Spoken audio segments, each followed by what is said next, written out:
कुछ अलग ही होता है। यहाँ की रातें सिर्फ खाली नहीं होती, बल्कि किसी की नजर भी होती है।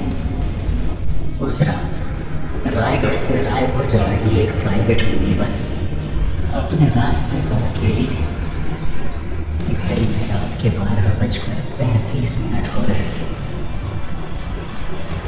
ड्राइवर की सीट पर रविंद्र काका बैठे थे। उनकी आंखें थकान और भय से लाल थी। बगल में प्रोफेसर माया बैठी थी, जिनकी आंखें अब नींद से नहीं बल्कि डर और बेचैनी से भारी थी।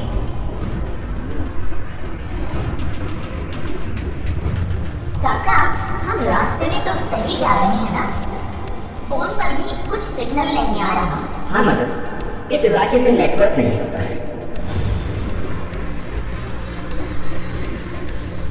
काका, हमने गोटिया ताल पार कर लिया क्या? मुझे लग रहा है हम बहुत धीरे चल रहे हैं। गति कम क्यों है? ये इलाका इतना सुनसान क्यों है? मैडम, गोटिया ताल सिर्फ पानी नहीं है, ये दुखद घटना का नाम है। 30 साल पहले यहाँ की गोटिया की इकलौती बेटी, उसे धोखा देकर यही ताल में डुबो दिया गया था और उसे अभी तक शांति नहीं मिली।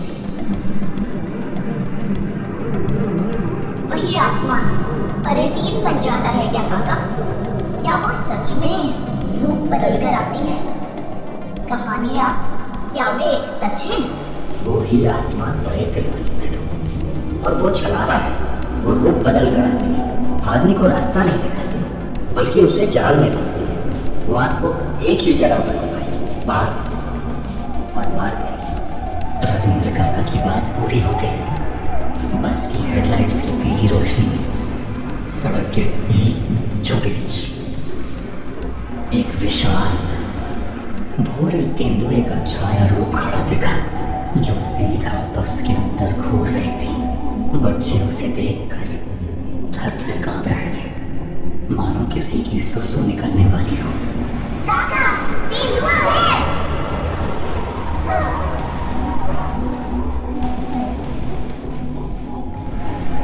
रविंद्र काका ने घबरा कर इंजन चालू करने की कोशिश की, लेकिन इंजन चालू नहीं हुआ। उन्होंने दूसरी बार कोशिश की, इस बार भी कुछ नहीं हुआ। स्टीयरिंग व्हील उनके हाथों में कांपने लगा।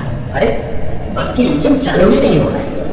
सड़क के किनारे एक जल लगा हुआ मील का पत्थर था। उस पर लिखा था रायपुर 120 किलोमीटर।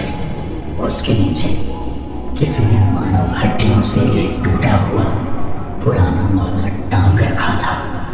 बस ने धीरे से उसे पार कर लिया।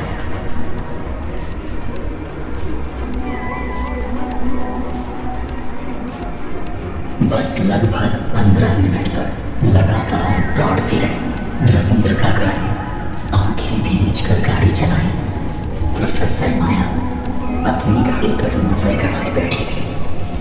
1:20 हो गए हैं काका।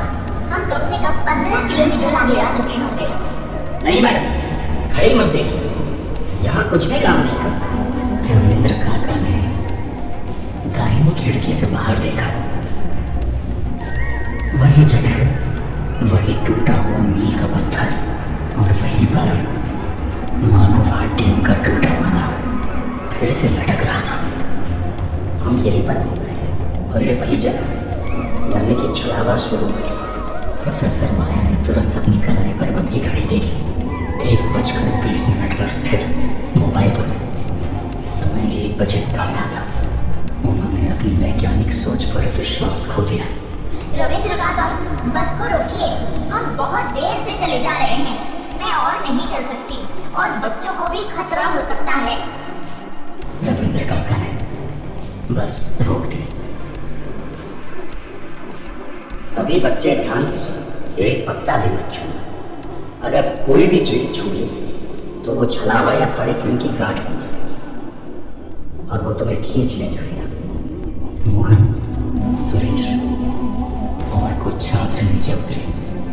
हवा में अब लोहे की गंध और तेज हो गई थी।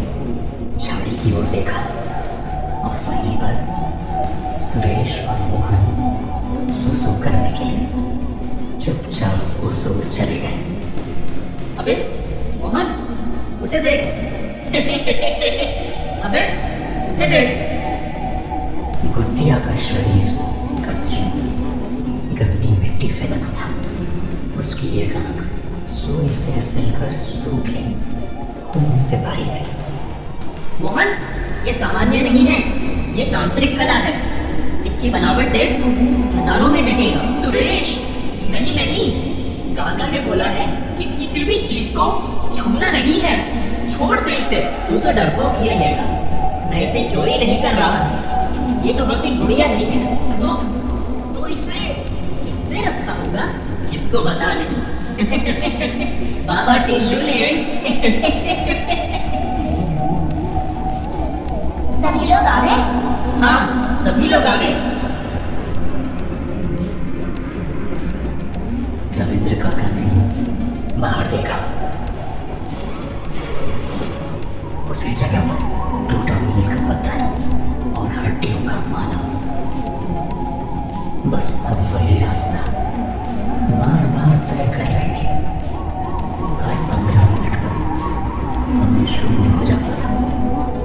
प्रोफेसर माया ने खिड़की से बाहर देखा।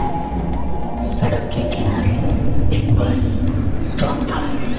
वहाँ एक औरत खड़ी थी और चेहरे पर मेकअप लगाए हुए और होठों पर लाल लिपस्टिक लगाई हुई और मुस्कुरा रही थी। बस स्टॉप पर रसिया क्या कर रही है? उस औरत ने बस को देखकर लिफ्ट के लिए हाथ उठाया। काका रुको, हम मानवता नहीं छोड़ सकते। बस उस महिला के शरीर के आर पार गुजर गई। पीछे कोई तेज गति से बस का पीछा कर रहा था। रविंद्र काका ने बस को 120 किलोमीटर प्रति घंटे की रफ्तार से दौड़ा दिया, लेकिन उनका ध्यान अब सड़क पर नहीं था, बल्कि उनकी नजरें पीछे के शीशे में थी। प्रोफेसर माया ने धीरे से पीछे देखा। दोनों आकृतियां बस के नजदीक आ चुकी थी। रविंद्र काका ने अंतिम बल लगाकर बस को सड़क के किनारे तेजी से मुद्दा बस जंगल में घुस गई और एक विशाल पेड़ से टकराई।